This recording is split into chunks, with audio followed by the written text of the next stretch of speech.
Un billet peut-il en cacher un autre? À quelques jours de la célébration du 40e anniversaire de la session du président Paul Biya à la magistrature suprême du Cameroun et au crépuscule de sa vie, la question de l'alternance à la tête de l'État alimente les conversations dans les salons feutrés des différentes métropoles du pays et même au-delà.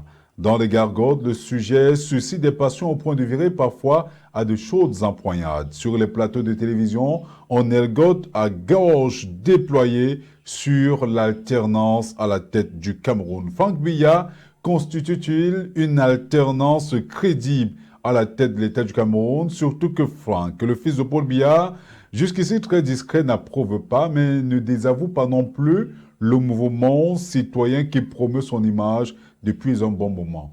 Nourrit-il des ambitions présidentielles? Que cache exactement le mouvement des franquistes ou le mouvement franquiste? Quels seraient ses atouts et ses faiblesses? Jusqu'où ira-t-il? Ce sont des questions bien d'autres que nous allons aborder dans le cadre de cet entretien. Pour en parler justement, j'ai le plaisir de recevoir sur ce plateau un jeune chercheur qui en fait justement sa tasse de thé. Il est chercheur en sciences politiques. Il a brillamment soutenu le 30 septembre 2022 son mémoire de Master 2 en recherche en sciences politiques à l'Université de Douala sur la mobilisation collective et construction sociale d'une vocation politique, le cas du mouvement franquiste au Cameroun entre 2020 et 2022. Lui, c'est Fendjou Ndam Abdou, bien connu des plateaux de télévision et des studios de radiodiffusion. Merci monsieur et merci d'avoir accepté notre invitation.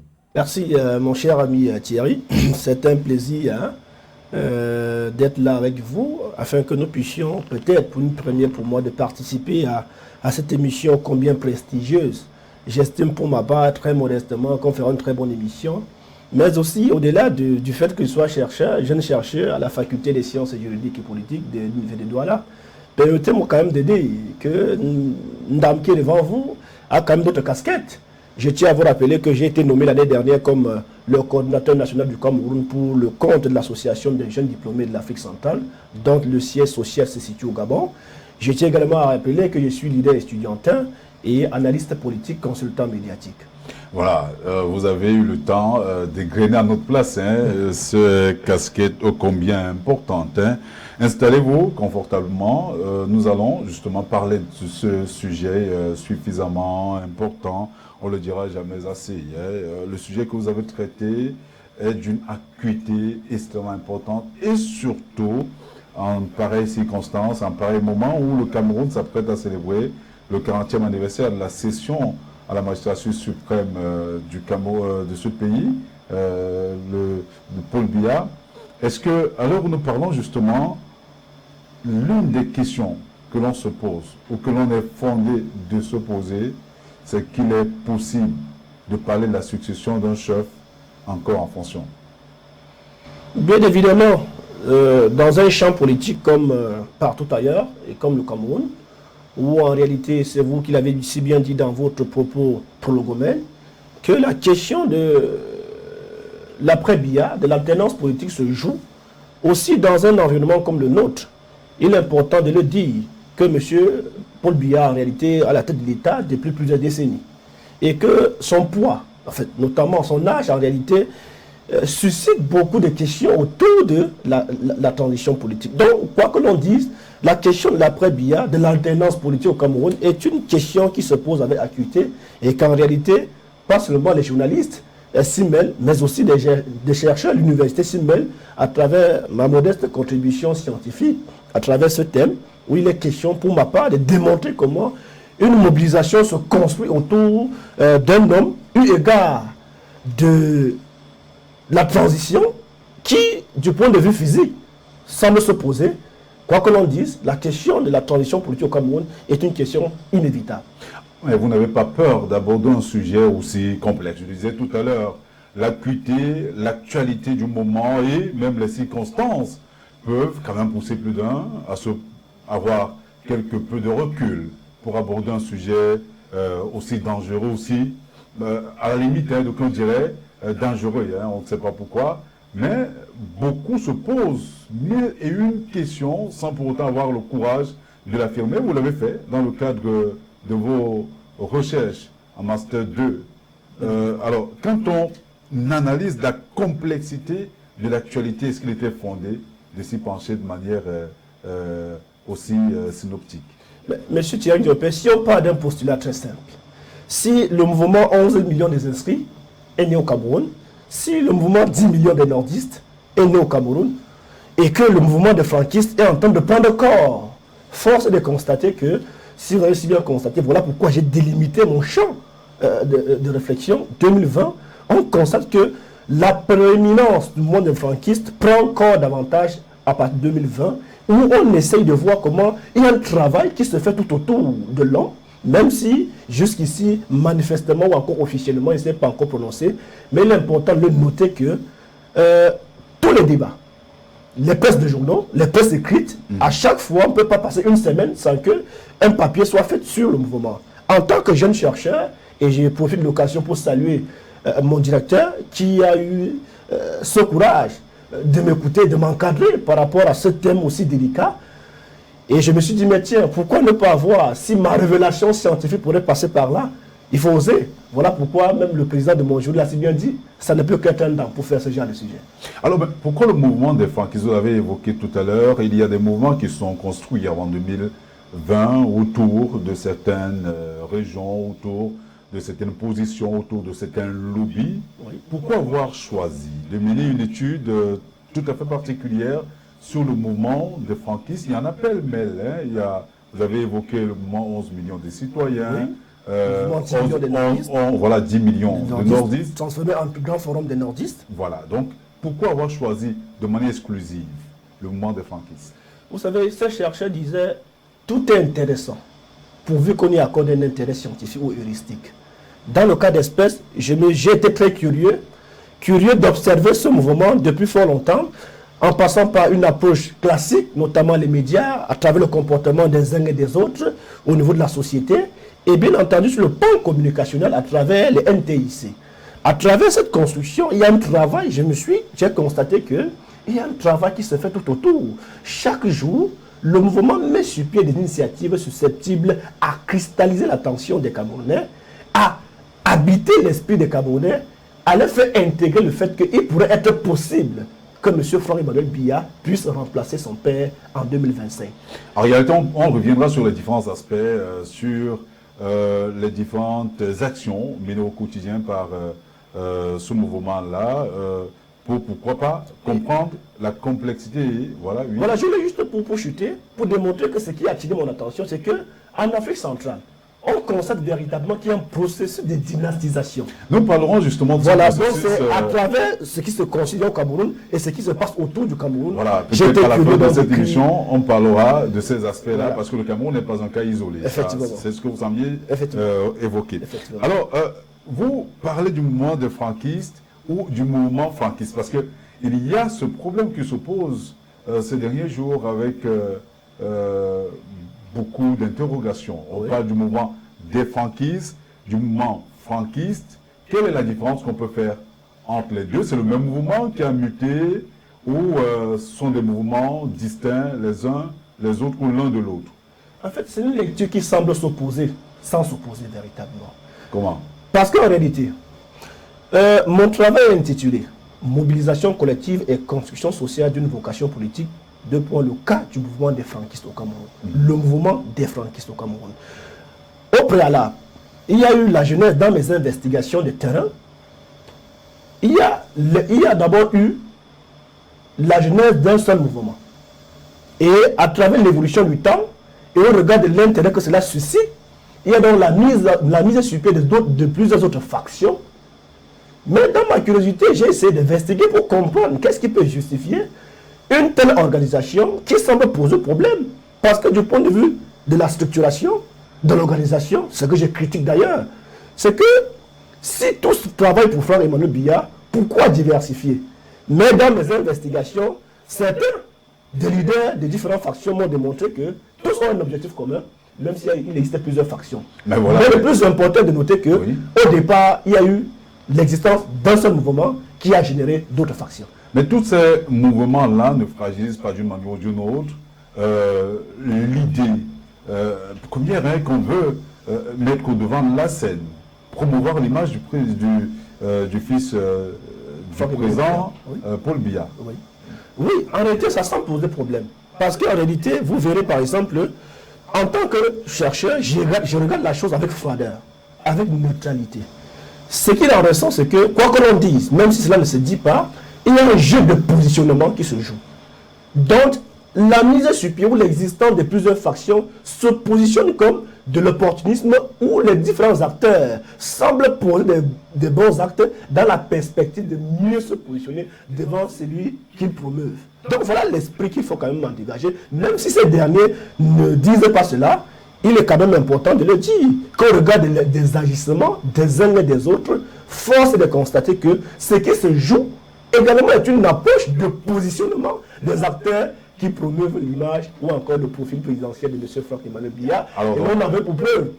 Il y a la faction de M. Rahim, que j'ai rencontré dans le cadre de mon travail, la faction de M. Alain Fidel Orona, que j'ai rencontré dans le cadre de mon travail, et plusieurs autres leaders. Et je crois que tous disent, en réalité, ils ne semblent pas poser problème, cela ne semble pas poser problème. Mais quoi que l'on dise, en tant qu'observateur averti, il est important de le souligner que une organisation efficace comme telle doit tenir compte de la bonne organisation et d'une bonne structuration. Mais quoi que l'on dise, ils me rapportent, eux, que la diversification des factions du mouvement qui promeuvent l'image de Franck Biya, au-delà d'être perçu comme une faiblesse, un manquement, est plutôt une stratégie qui vise à promouvoir davantage, parce que tous ont un objectif commun, faire ce que Franck Biya soit président de la République en 2025. En fait, vous parlez de signes de vitalité, mais d'aucuns laisseraient transparaître le fait que cette vitalité est simplement au cœur de ces intérêts de positionnement, et ces intérêts de positionnement eux-mêmes tirent le substantifisme de ce que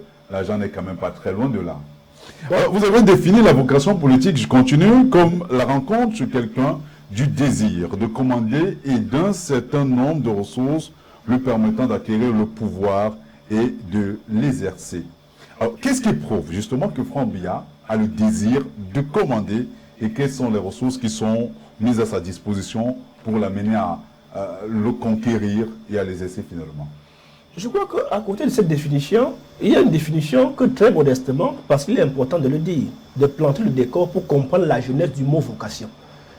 Étymologiquement parlant, le mot vocation vient de l'expression latine, où il démontre que la vocation vient du mot vocare, qui signifie appeler à. On vous appelle à faire quelque chose. Dans une approche biblique, la vocation voudrait simplement dire appeler quelqu'un à faire quelque chose. Et dans le cas d'espèce, au regard de la définition étymologique et biblique, il est important de le souligner que l'action de la mobilisation collective, telle qu'initiée par le franquisme, s'inscrit dans cette logique d'appeler l'homme à exercer une fonction. Maintenant, pour ce qui est de ma modeste contribution heuristique, il est important de souligner qu'on entend par vocation politique la capacité à un acteur, à un entrepreneur de s'investir durablement dans le champ politique, de s'inscrire durablement dans l'activité politique. Dans le cas d'espèce, vous verrez donc que M. Franck Biya est sollicité par des personnes qui se mettent ensemble pour l'appeler, dont je convoque même la dimension de la liturgie politique, où il présente M. Franck-Emmanuel Biya comme un messie. Au regard de l'environnement complexe et compliqué au Cameroun, il dégage certaines valeurs, certains arguments qui rendent appelés à rendre indispensable la venue de M. Franck-Emmanuel Biya, le positionnant comme l'alternance pacifique. C'est là qui pourrait garantir une alternance pacifique au Cameroun. Mais il est clair qu'en le faisant, cela pousse les uns et les autres à... Il est clair qu'en le faisant, cela pousse les uns et les autres à mettre quand même au devant de la scène un certain nombre d'éléments, notamment l'expérience politique de l'homme. Il y a ce sujet justement, les langues se délient au quotidien pour démontrer que Franck Biya n'a pratiquement pas d'expérience politique. Il n'est pas, de manière officielle, jusqu'ici, militant du Rassemblement démocratique du peuple camerounais, qui est le parti politique créé par son père. Il n'est pas leader d'association, du mouvement, comme vous l'avez souligné tout à l'heure, et même le mouvement des franquistes TAD à être accepté, à être approuvé par ses soins. Qu'est-ce qui peut donc amener, vous qui avez mené cette étude-là, amener les compatriotes des Camerounais à se questionner ou à penser d'une manière ou d'une autre que Franck Biya serait une alternative crédible pour la gestion du pouvoir au Cameroun? Je salue d'abord l'intelligence de cette question qui vient de vous parce que c'est revenu à chaque fois. Et heureusement parce que dans ce travail, je me suis investi pour pouvoir comprendre beaucoup de choses dans ce travail. J'ai rencontré les acteurs politiques d'opposition. En l'occurrence, M. Sidi Sambaka, M. Serge Matomba et M. Elibi Lobin. Bien évidemment, la question de l'expérience se pose avec acuité, où on nous démontre que oui, vous voulez que M. Franck Biya soit président de la République. Il a quelle expérience politique? Tant du point de vue de l'expérience, tant du point de vue politico-administratif, cela se pose, on peut se poser des questions. Mais je suis allé, par exemple, rencontrer dans le cadre de mon entretien avec M. Elibi Lobin, il démontre véritablement que la question de l'expérience se pose. Pourquoi? Parce que le processus de dynastisation ou encore le processus de parentocratie du pouvoir tel qu'il se donne à voir au Cameroun n'est pas le même processus qui a été téléchargé ou encore qui a été perçu ailleurs, notamment au Gabon par exemple. On a vu un processus de construction, de préparation de l'homme à la fonction présidentielle. Ali Bongo, ministre, plus tard, en tout cas d'abord responsable de plusieurs structures, plus tard ministre et plus tard président de la République. Le cas en Guinée équatoriale où on voit comment il y a un processus de préparation. Fort de cela, M. Libilobe estime que, en réalité, la question de l'alternance politique mettant devant la scène M. Franck Emmanuel Biya est un leurre, dans la mesure où on n'a jamais vu Franck Emmanuel Biya ni diriger une structure d'État ou para-étatique, ni au sein de la formation politique. Donc, sur ce postulat, M. Libilobe s'appuie pour dire qu'en réalité, que M. Franck Emmanuel Biya manque d'expérience pour pouvoir diriger le Cameroun, dans la mesure où la trajectoire qui a été perçue ailleurs. Là, c'est la position de M. Libilobe. Alors, vous qui avez étudié le mouvement de près, vous avez rencontré les membres des différentes factions, discuté avec les leaders de ces différents mouvements qui se sont par la suite balkanisés. Quelle est la perception justement que ces derniers ont de cette question-là, de cette interrogation qui se pose avec beaucoup d'acuité au sein du corps social? Quand même, on ne va pas laisser passer par petit profit. Hein, ce qui se profile, à l'horizon, il faut bien que les Camerounais sachent exactement de quoi ça retourne. L'expérience, je reviens là-dessus, de M. Franck Biya se pose avec beaucoup d'intérêt pour l'instant. Il faudrait donc que vous qui avez travaillé là-dessus, vous disiez exactement, parce que les Camerounais ont soif de le savoir. Pour vous, est-ce que ceux-là qui le plébiscitent, ceux-là qui voient en lui, celui qui est capable de mener à bien l'alternance au Cameroun, pensent qu'il a la capacité, pas intellectuelle parce qu'il en a, pas physique parce qu'il est, on le voit, suffisamment sévère pour courir de gauche à droite, contrairement à ce que les autres font actuellement. Est-ce que au-delà de ces aspects-là, quels sont les autres éléments qui militent en sa faveur pour légitimer ce positionnement-là? D'accord. Je crois que cette deuxième question, je devais embrayer pour démontrer qu'en réalité, je voulais d'abord partir du postulat de ce que ceux qui sont réfractaires au projet franquiste pensent et qui corroborent l'idée selon laquelle M. Franck Biya n'a pas de profil nécessaire pour la fonction présidentielle. Et dans le cadre de l'entretien, puisqu'en réalité, je restitue le produit d'un travail scientifique de terrain, d'un travail empirique. Oui, que mobilisent, quels sont les arguments que les franquistes mobilisent pour crédibiliser le profil présidentiel de M. Franck Emmanuel Biya? Lorsque ces opposants, ou encore certaines personnes qui ne sont pas favorables au projet que portent les franquistes leur rétorquent en disant par exemple que, qu'en savez-vous? Il est important de noter que pour eux, notamment Alain Fidel Ouna, et Collins, Mofunda et Rahim, démontrent suffisamment que, oui, M. Franck Emmanuel Biya a l'expérience nécessaire. La preuve, il est auprès de son papa pendant plusieurs décennies. Et ils le disent même aujourd'hui que c'est lui qui détient les grands projets, les grands dossiers à la présidence de la République, c'est M. Franck Emmanuel Biya. Et se fonde sur quoi pour le dire? Et parce que de manière officielle, il n'a pas de fonction au sein du gouvernement. Je ne restitue ce qu'ils disent. Maintenant, je pourrais peut-être coller au regard de ces deux positions ce que je pense. Voilà. Ils disent que M. Franck Emmanuel Biya, dans les grands dossiers économiques, c'est lui qui les traite. Et que M. Franck Emmanuel Biya est initié par son père, dans la mesure où il maîtrise toutes les chancelleries, les grandes chancelleries du monde entier, dans la mesure où son papa lui a fait balader ou encore voyager dans toutes ces chancelleries. Ceci dans la perspective d'être initié à la chose, à la gestion. Autre élément qu'il soulève, c'est que M. Franck-Emmanuel Biya est un homme qui a dirigé beaucoup de choses et travaille dans l'obtention des grands projets au Cameroun. Ils disent que M. Franck Biya a été au cœur de plusieurs manœuvres pour que le Cameroun puisse obtenir un certain nombre de choses pour le développement de notre cher beau pays. Mais entre ce qu'ils disent et la réalité, quand même, ce sont des faits. Hein. Nous ne construisons pas sur des nuées. Effectivement. On est sur le terrain de la recherche scientifique, sur le champ politique. Quels sont les éléments palpables?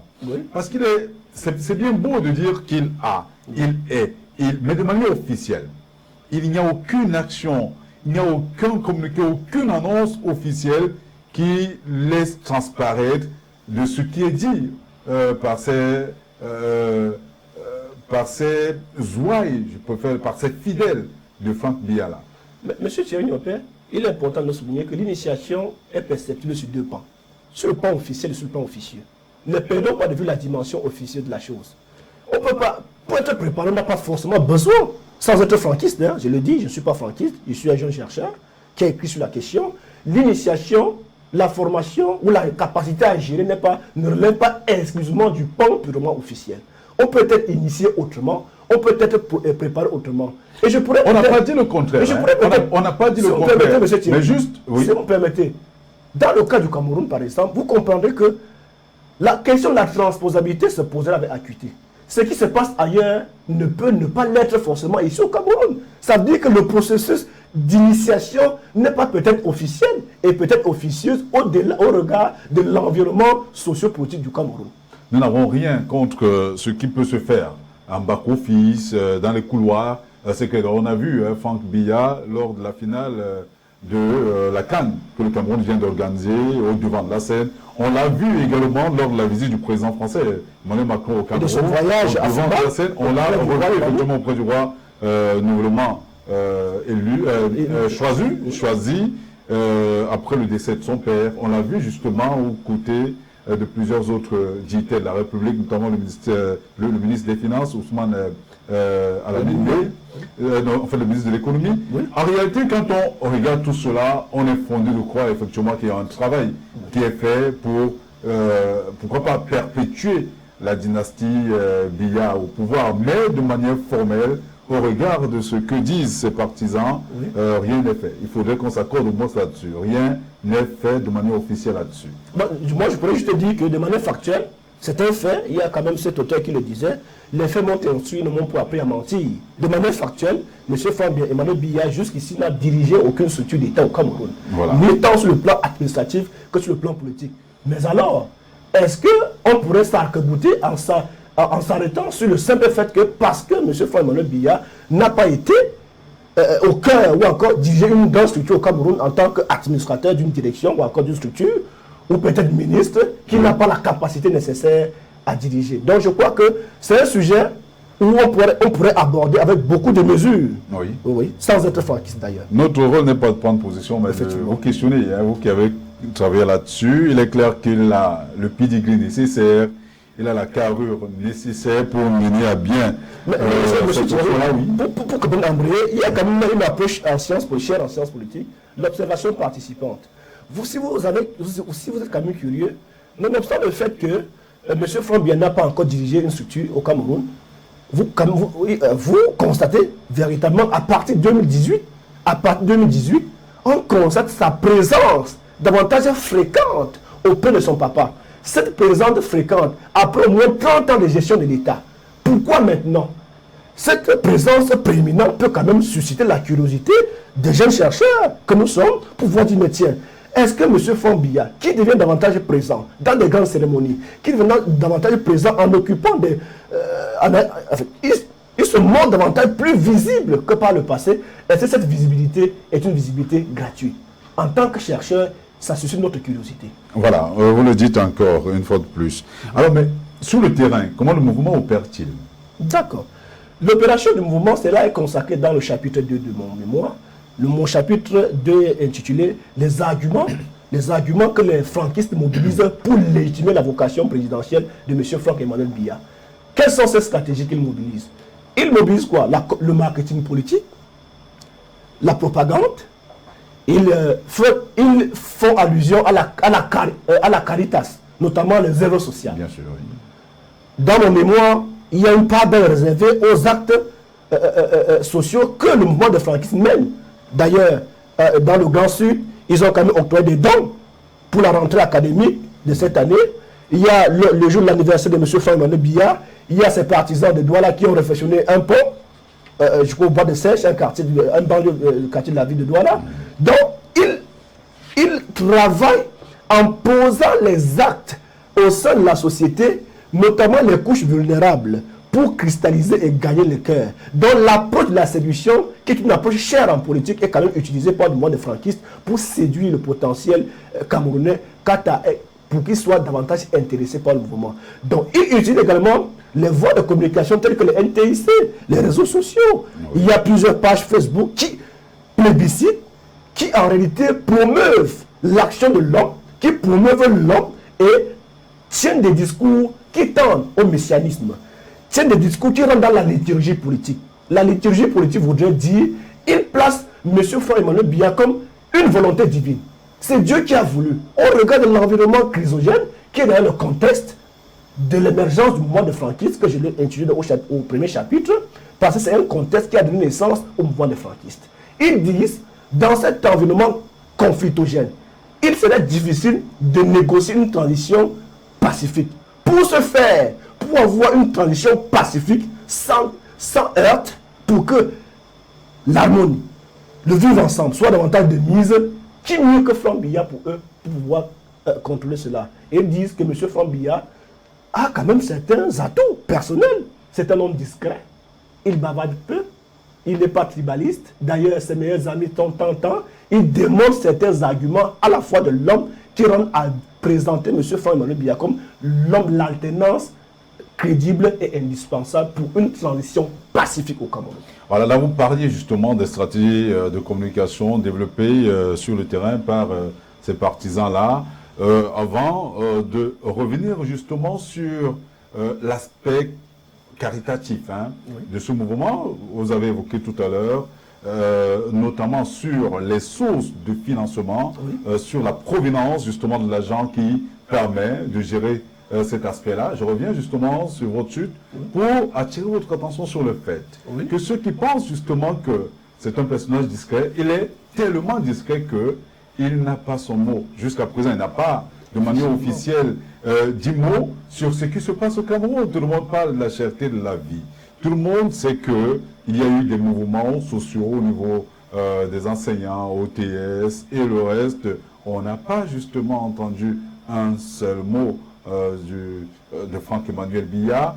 On ne l'a presque jamais vu dans cet environnement justement plein de tensions, dans cet environnement où on attend justement la venue d'un messie susceptible de sortir le Cameroun de ce chaos que certains présentent jusqu'ici. Franck Biya est resté plus que discret. Comment peut-on se fonder justement pour croire que cette discrétion pourrait participer à légitimer son pouvoir et sa capacité à gérer les choses sur le terrain? Mon cher ami Thierry Nopé, cette question mérite d'être posée d'abord franquiste, soit à Franck-Emmanuel lui-même.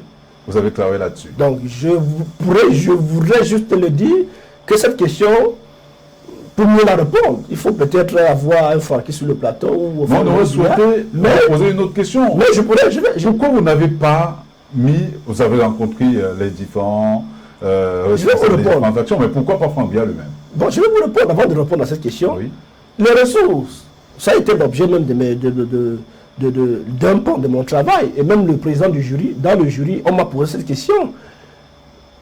Dans mes investigations de terrain, les franquistes font ressortir l'idée selon laquelle tout le déploiement financier, physique et intellectuel émane de leurs propres moyens.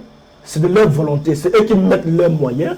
Ils disent qu'ils ne perçoivent rien de Franck Biya et que toutes les actions qu'on mène sur le terrain, ces actions viennent d'eux-mêmes. Ça veut dire qu'en réalité, tous les types de ressources physiques, intellectuelles et financières émanent d'eux. Voilà ce qu'ils disent. Voilà.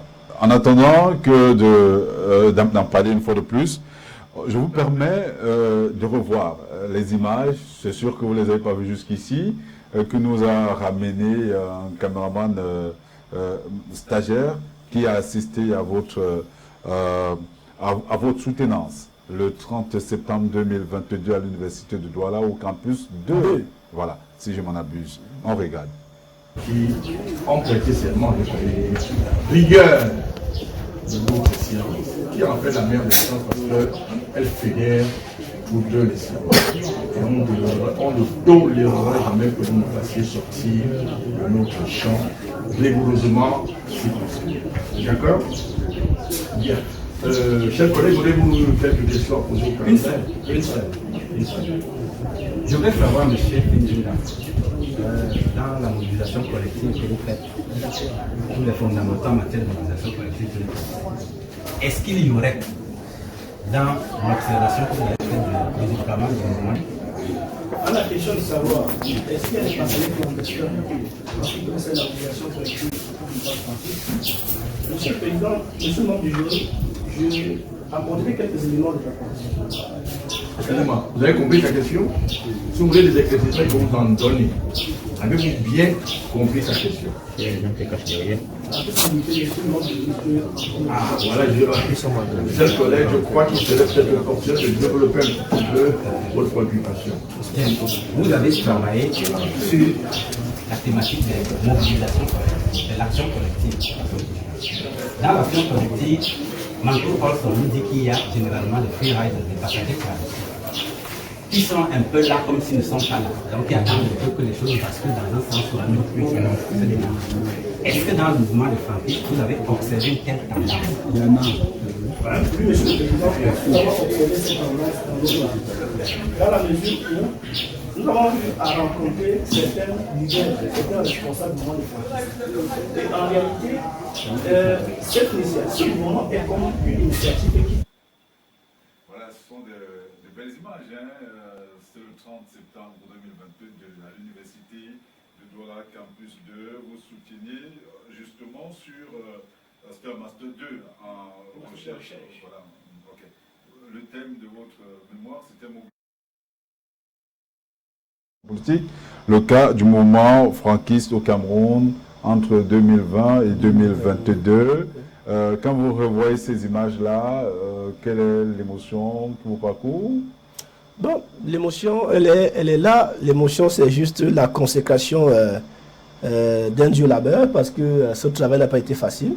J'ai rencontré des difficultés, nous avons rencontré des difficultés sur le terrain parce qu'en réalité, quand vous allez chez les franquistes, ils vous taxent d'espions. Quand vous allez chez les certains acteurs politiques, ils prennent du recul. C'est aussi ça le charme de la recherche. Il a fallu qu'on fasse des mains et des pieds pour pouvoir entrer en possession de certaines données, pour densifier ce travail, afin qu'on puisse soumettre devant ce jury ô combien gigantesque, présidé par M. le vice-recteur, le professeur de Kambi Djibongue, qui, du point de vue de la science, est l'une des sommités.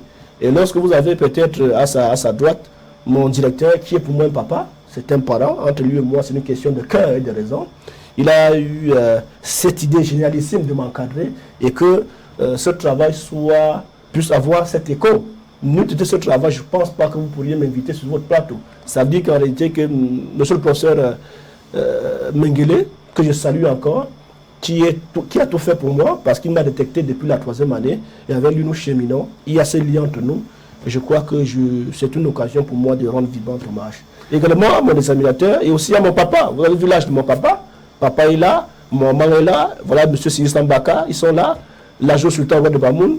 Je crois que ce jour-là, j'ai compris que les gens me portent à cœur. Et pour moi, je n'ai rien à dire, simplement que je les remercie pour ces efforts consentis. Vous également, et l'ensemble de vos personnels, vous y étiez là. Je crois que c'est un acte très important qui m'a marqué et je suis très content. Merci encore à vous. Merci à tous ceux-là qui m'ont soutenu financièrement, matériellement, afin que je puisse proposer et soutenir ce travail publiquement. Voilà, ce sont de très belles images que nous voyons à l'instant. La cérémonie était quand même empreinte de beaucoup d'émotions. On l'avait dit, le sujet était d'une acuité à nul autre pareil.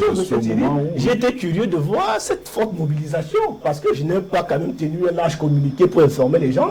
Mais lorsque j'arrive, je trouve une foule folle.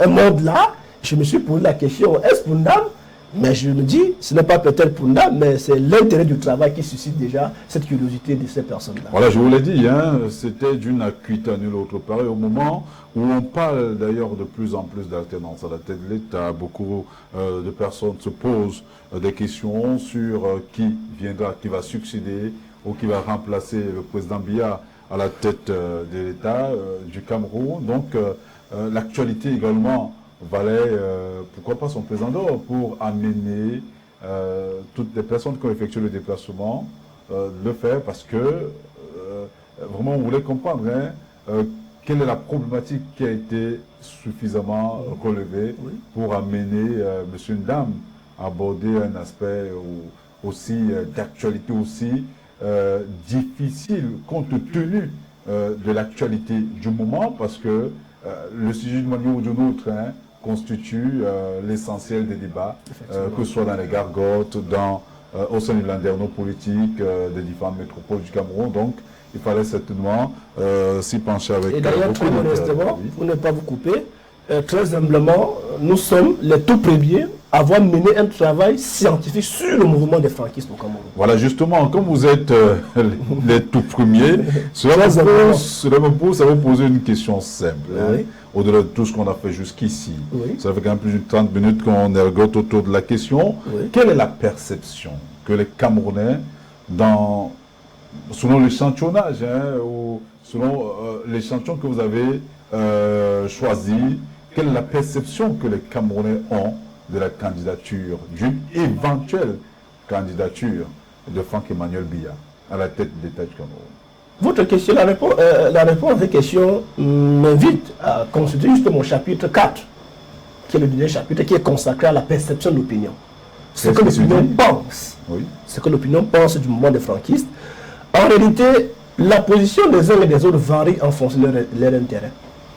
Mais pour ce qui est, par exemple, des acteurs politiques d'opposition, d'abord, il est important de souligner qu'ils sont réfractaires par rapport à ce projet de dynastisation, de parentocratie et même de l'hérédité politique. Ils sont contre et quand même tombent unanimes sur quelque chose.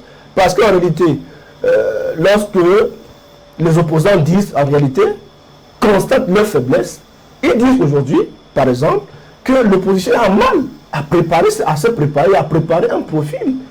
Nous sommes en 2022, déjà en 2023, rien n'est fait jusqu'ici, et qu'ils disent même que si le projet franquiste parvient à aboutir, ça serait aussi la faute de l'opposition. Pourquoi? Parce que l'opposition ne propose pas l'alternative véritable. J'ai rencontré M. Sidi Sambaka, que vous ne doutez pas de sa crédibilité sur le plan politique au Cameroun. Vous ne doutez pas de l'expérience de M. Elie Bilodo au Cameroun. J'ai rencontré ces hommes politiques que je pense qu'ils ont quand même de crédit en termes d'analyse et de leur positionnement et même de leur expérience dans le champ politique. Ils disent qu'en réalité que l'opposition, telle qu'elle se donne à voir actuellement, a du mal à proposer une alternative véritable. Et qu'il est temps qu'ils se radisent. Au cas où ils ne prendraient pas le pôle de la situation, le projet franquiste risquerait d'aboutir. Et que si ça aboutisse, ça sera la faute de l'opposition. Maintenant, j'ai fait recours à deux approches, deux méthodes pour pouvoir comprendre, recueillir l'opinion des Camerounais. Par l'observation participante, qui est une méthode chère en sciences politiques, et par le sondage. Pour ce qui est de l'observation participante, l'observation participante est une approche scientifique qui vise que, si je vais peut-être faire une étude scientifique, auprès peut-être de Bensikina, je dois me dissimuler. Bien sûr. Pour éviter de faire un mur, de créer un mur entre eux et moi. Voilà pourquoi, en Kouloulou, au marché Kouloulou, au marché Nokoti, au marché central, je me suis dissimulé. J'ai rencontré la fourchette des personnes, notamment les enseignants, tant du supérieur que du secondaire et même de l'école primaire, membres de OTS.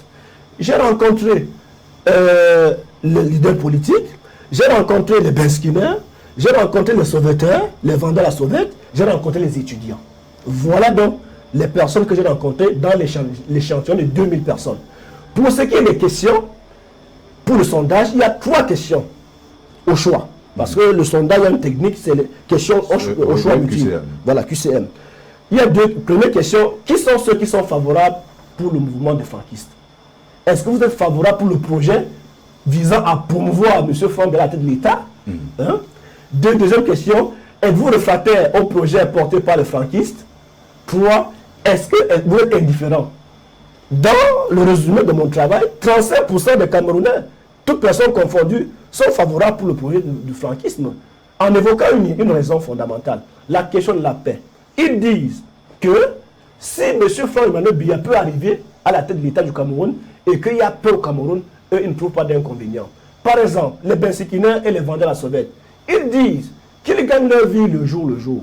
Ils ne trouvent pas en quoi ils pourraient aller à l'encontre de quoi que ce soit, tout en estimant qu'ils ont déjà tout perdu. La seule chose dont ils ont besoin pour vivre, pour survivre, c'est la paix. Donc cette paix qui est si chère pour eux, si M. Franck-Biya pourrait garantir cela, tant mieux. Pour les OTS par exemple, avec ils étaient de facto au départ, mais avec l'évolution, lorsque le gouvernement a commencé à évacuer leurs problèmes, il y a quand même, leur position a quand même changé. De manière grosso modo, 35% des Camerounais sont favorables pour le projet franquiste.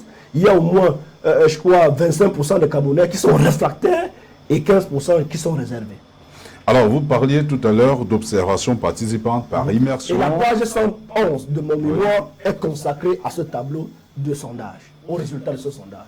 Voilà. Alors, vous avez parlé de stratégie de communication, vous avez parlé de stratégie de mobilisation, mais pensez-vous que tous ces éléments réunis suffisent pour pouvoir mettre assez d'éléments aux côtés de Franck Biya pour une éventuelle accession à la magistrature suprême du Cameroun?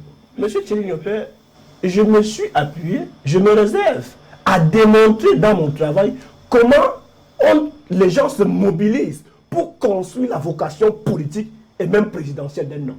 Mais est-ce que cette mobilisation suffit à faire croire justement à l'opinion nationale et même internationale que Franck Biya a la crédibilité nécessaire, la légitimité qu'il faut pour pouvoir mener à bien la destinée du Cameroun? C'est ça la question fondamentale. Je reste sur ma position en vous disant, je me suis appuyé à mobiliser, à démontrer comment un travail de construction se fait autour d'un homme pour préparer ce dernier à une fonction présidentielle. Maintenant, cette question, c'est aux populations à répondre à cette question. Moi, je m'appuie tout simplement à démontrer, à attirer l'attention des gens comment un travail de construction se fait autour d'un homme dans la vocation présidentielle. Comment les gens se mettent en œuvre, mettent les moyens en œuvre. En fait, vous refusez de répondre à notre question, mais je vais la reposer d'une manière. Je vais y arriver, M. Thierry. Oui. M. Thierry va y arriver. Je démontre comment il y a une construction d'une vocation politique d'un homme à préparer ce dernier à une fonction présidentielle. Maintenant, est-ce que c'est favorable ou pas? C'est aux populations de les juger. Alors, que pensez-vous justement de ces mobilisations-là? Oui. En tant que chercheur, vous avez travaillé d'arrache-pied là-dessus. Oui. Vous avez soutenu et la note qui vous a été attribuée a donné de 18 sur 20, si j'ai bonne mémoire. La mention excellente avec félicitations du jury. Voilà, donc vous avez mené un travail, formidable à ce niveau. Oui. Alors, après avoir fait ce travail-là, après avoir perçu, après avoir mené un travail en matière de recherche en sciences sociales, un travail d'immersion, vous êtes frotté aux bensikineurs, comme vous les avez appelés tout à l'heure de manière triviale, aux commerçants des différents marchés populeux de la ville de Douala. Quand vous regardez justement tout cela, est-ce que vous pensez que cette mobilisation autour de Franck Biya est susceptible d'aboutir à un projet de société, un projet politique susceptible d'amener, capable d'amener Franck Biya à la tête de la magistrature suprême? Si cette question est adressée aux jeunes chercheurs que je suis, je tiens juste à vous répondre en disant, je jette un regard scientifique avec froideur, quitte à ce que ce moment puisse porter son fruit ou pas, mais je m'appuie tout simplement à décrire une situation qui se pose.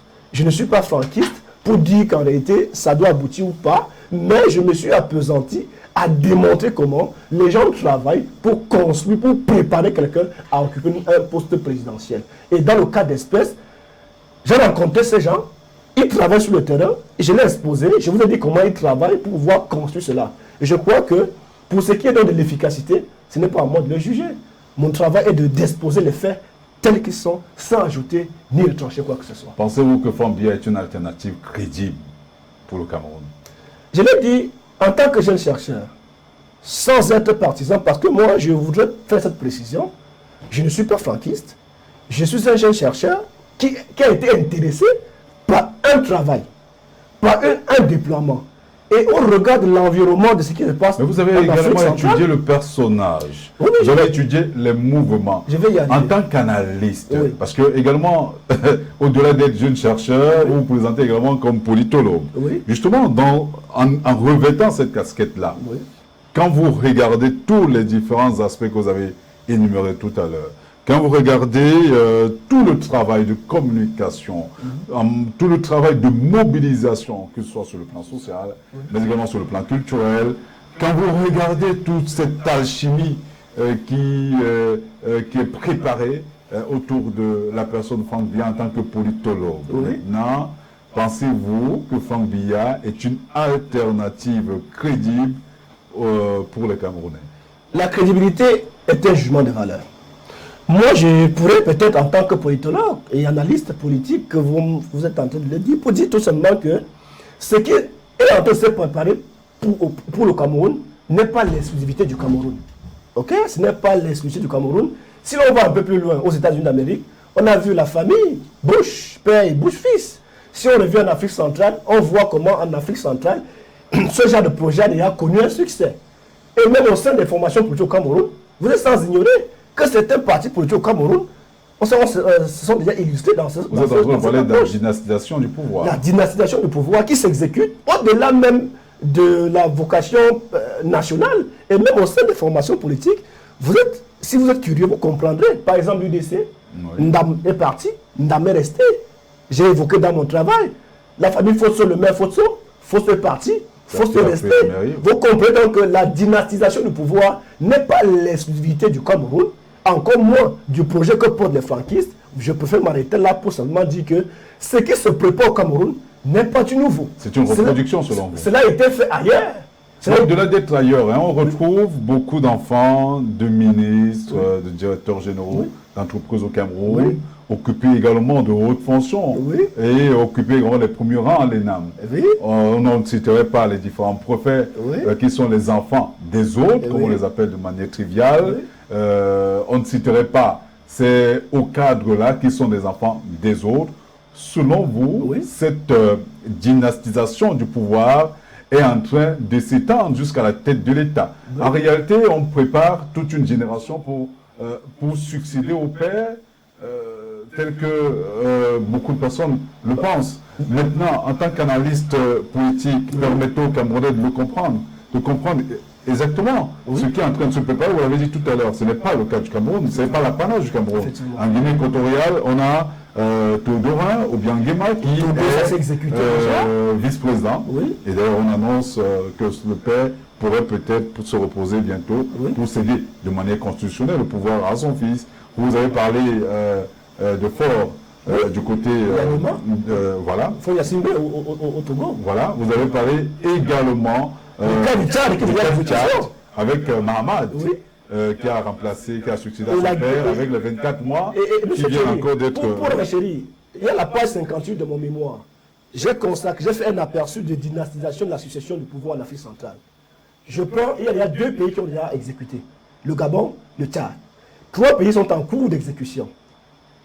La Guinée équatoriale, le Congo-Brazzaville, Michel Sassou est nommé ministre, et au Cameroun à travers le mois de franquistes qui porte. En même temps, il a été à plusieurs reprises député de plusieurs circonscriptions. Donc, juste pour vous dire que j'ai fait une part belle, la page 58 de mon mémoire est consacrée à l'aperçu de ce tableau qui met en exergue comment ce processus de dynastisation est en cours. Pour revenir à votre question, c'est une question très intelligente. Et j'aborde peut-être ma casquette d'analyste politique. Pour vous demander d'aller lire peut-être Bourdieu, dans son ouvrage intitulé Reproduction sociale.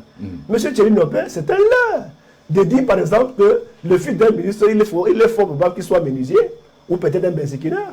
C'est un leurre. Dans la reproduction sociale, Bourdieu démontre dans ce travail que le fils d'un prolétaire a 99% devenu prolétaire.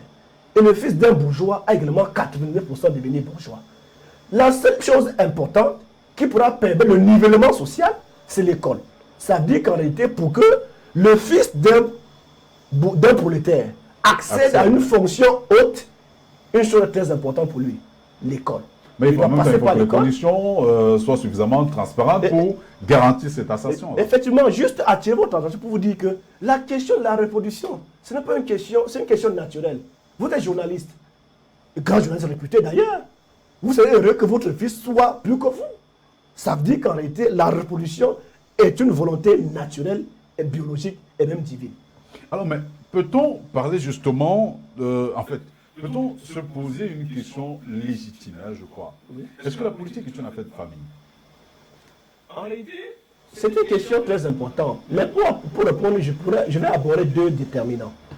Le premier déterminant vise à dire qu'en réalité, si l'on s'en tient de la définition du parti politique, au sens organisation du thème, tel que consacré légué par Joseph Lapa-Lombara et Mariano Vaina dans leur ouvrage intitulé Political Party and Political Development, ils entendent par parti politique une organisation qui a 4 caractéristiques.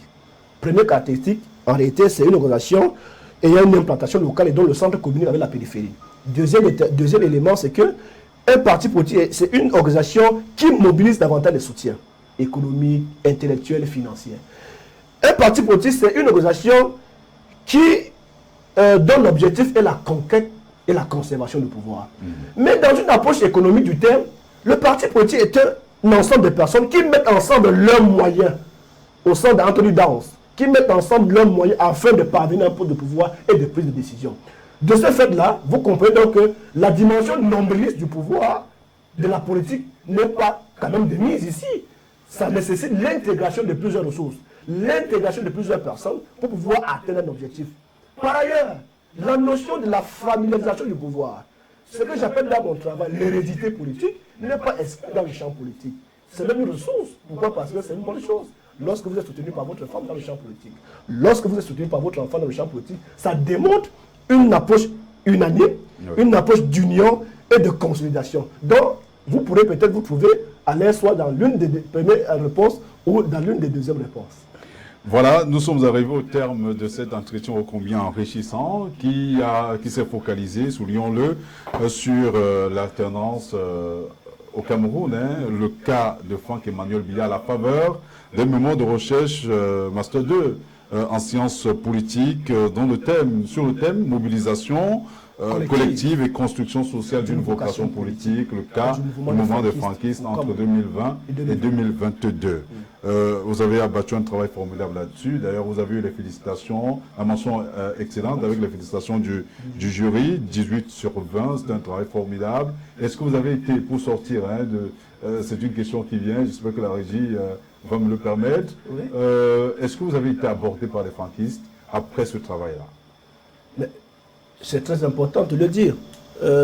Oui, j'ai été abordé par les Pourquoi franquistes. vous avez hésité?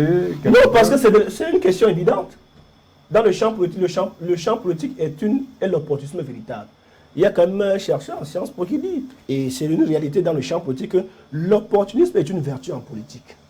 Et l'opportunisme est l'excroissance du réalisme dans le champ politique.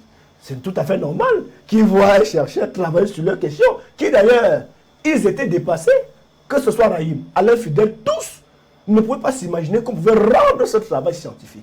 Ça veut dire qu'en réalité, comme le dit souvent ce chercheur, cet auteur, tout est intéressant pourvu qu'on y accorde un intérêt heuristique.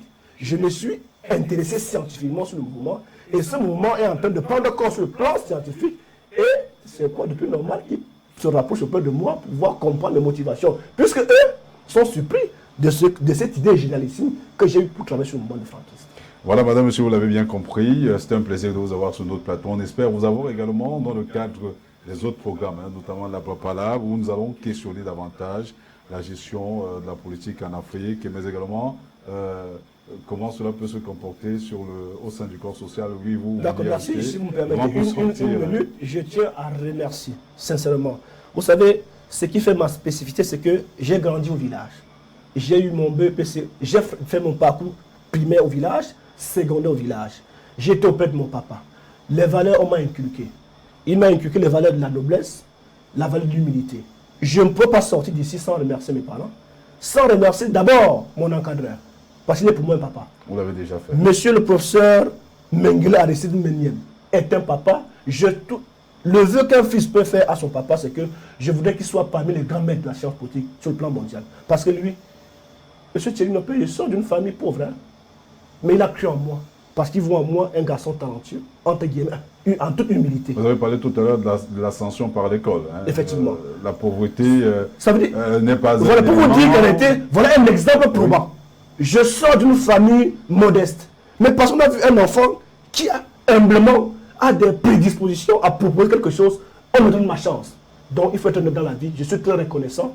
Reconnaissant envers des personnes qui me soutiennent sans entendre quoi que ce soit.